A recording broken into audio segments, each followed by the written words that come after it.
Baik tuan-tuan dan puan-puan.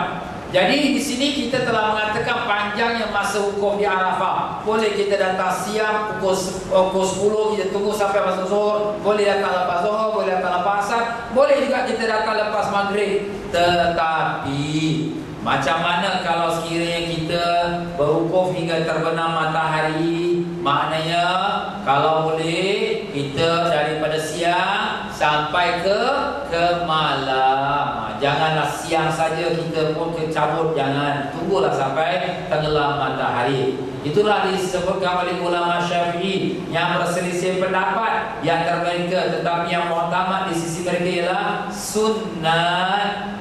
Sunat apa? Yaitu berada di Arafah daripada siang hari selepas zuhur sampai masuk maghrib. Maka jika ditinggalkan Arafah sebelum maghrib, sunatlah disembelihkan sebagai dam. Jadi macam tu. Jadi kalau boleh kita dah masuk zuhur di Arafah tu, jangan keluar lagi. Tunggu sampai masuk maghrib. Lepas masuk maghrib baru kita nak pergi Muzdalifah, silakan. Tapi kalaulah sekiranya dia keluar juga sebelum maghrib, sah wukuf. Sebab kita dah sebut tadi, walau sedetik pun dia sah. Tapi sunatlah dia keluarkan dam. Itu dia tuan-tuan ya. Tetapi mengikut peraturan yang sedang berjalan di Saudi Arabia, polis-polis yang menjaga Arafah ni memang dia tak benarkan bas keluar sebelum maghrib, dia tak benarkan. Jadi bila pada masuk kawasan Arafah semua, dia tutup gate Arafah. Dia ada buat palang lah. Bas tak boleh keluar, bas keluar dia tahan.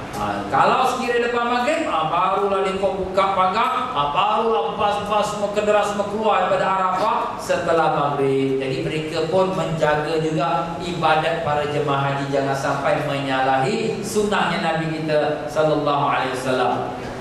Demikianlah, keluar dari khilaf adalah lebih utama. Maka sebaik-baik jemaah berangkat selepas masuk waktu maghrib sebagaimana yang dilakukan oleh Nabi kita Rasulullah sallallahu alaihi wasallam. Jadi itulah yang dibuat oleh Nabi sallallahu alaihi wasallam. Lepas maghrib saja Nabi berangkat pergi Muzdalifah. Jadi Nabi tak sembahyang maghrib di Arafah, tidak. Habis sembahyang maghrib ke mana? Nabi niat jamak takhir. Nanti sampai Muzdalifah baru Nabi sallallahu alaihi wasallam sembahyang maghrib dengan isya. Jadi begitulah dia tuan-tuan dan puan-puan ya. Dalam masa Nabi berwukuf di Arafah daripada zuhur, selepas main zuhur Nabi masuk Arafah, tunggu sampai masuk azan maghrib, Nabi pun keluar dan sembahyang maghrib isya di Muzdalifah. Baik, kita sudah mengenali hukum dia dan kita telah mengenali tempat yang kita nak wukuf. Dan sekarang kita nak tahu apa yang kita nak buat di Arafah ni. Apa sunat-sunatnya? Inilah sunat-sunat wukuf dan adab-adabnya. Pertama, mandi sunat untuk wukuf sebelum masuk ke Arafah. Jika tidak dapat mandi, maka berwuduklah. Begitulah diriwayatkan oleh perbuatan Ibnu Umar yang dikeluarkan oleh Imam Malik rahimahullah taala. Jadi Ibnu Umar ni sahabat Nabi sallallahu alaihi wasallam yang amat kuat sekali pegang sunnah Nabi sallallahu alaihi wasallam. Jadi apabila dia nak pergi wukuf Arafah, dia mandi. Jadi sunat juga kita pun mandi sebelum pergi wukuf Arafah. Mungkin kita mandi di Mekah. Kalau kita daripada Mekah terus pergi ke Arafah, mungkin kita mandi di Mina. Kalau dari Mina kita pergi Arafah. Dan mungkin juga kita mandi di Arafah. Waktu wukuf ialah masuk zuhur. Ni pukul 10 aku nak mandi sunat wukuf Arafah sebab belum masuk wukuf lagi. Jadi dia pun mandi sunat. Cuma di Arafah ni bilik air dia tu maaf kata banyak dia punya demand dia lah. Bilik air ada 20 bilik air. Kemudian orang pula ada 2000. Satu bilik itu 100 orang boleh nak. Panjang juga tuan-tuan ya. Jadi di sini kita tengok keadaan lah. Kalau tak dapat kita mandi, apa nak buat? Kita perlu kita basah-basahkan anggota kita supaya nak bersihkan diri kita. Itulah dimaksudkan.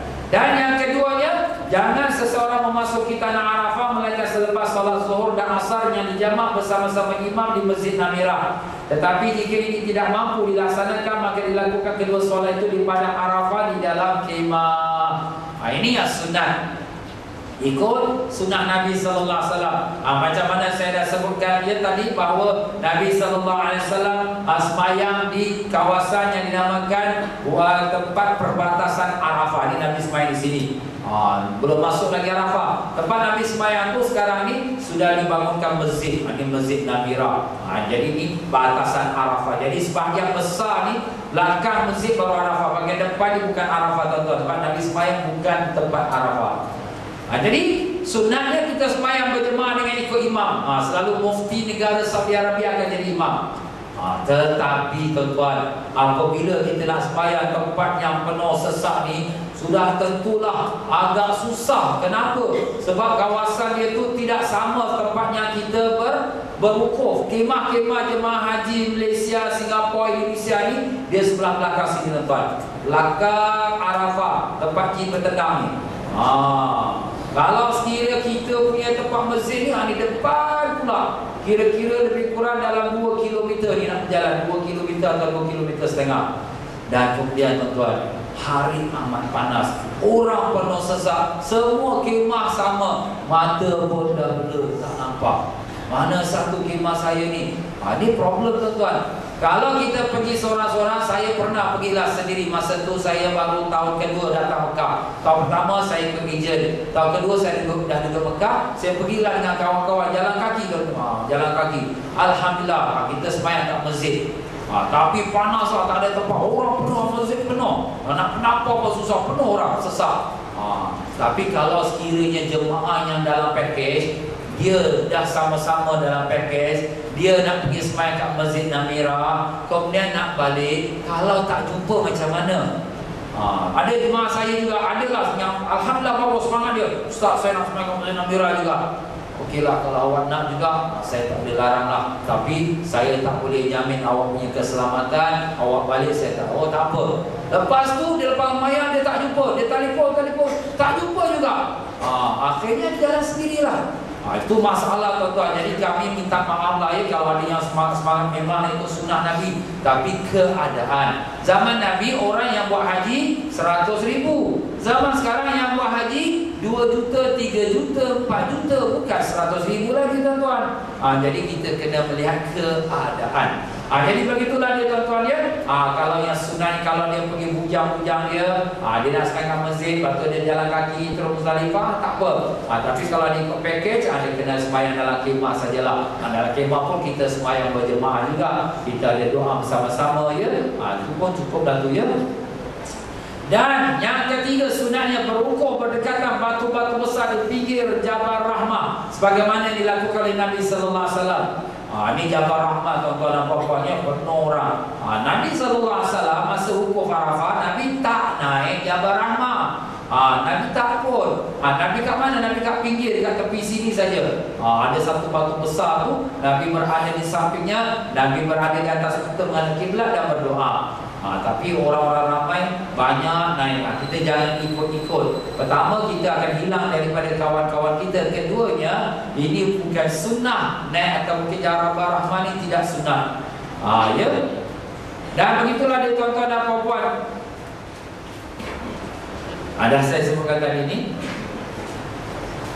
Batu yang tempat Nabi SAW berada di samping ini tuan-tuan ya. Asalnya batu ni besar tuan-tuan, batu ni besar. Tetapi banyak orang dia banyak doa-doa kat situ, jadi kerajaan dia tak suka, dia potong-potong, dia pecahkan tinggal sikit. Sekarang dah tak ada lagi dah. Batu ni dah jadi jubir dah. Dah letak tile dah. Jadi kita letak unta kita dekat-dekat dia lah juga ya, tempat Nabi berdiri waktu Nabi wukuf. Inilah tempat kawasan dia tuan-tuan dan puan-puan ya. Ini kalau tak ada orang tunjuk susah juga tuan-tuan ya. Itulah tempatnya Nabi sallallahu alaihi wasallam.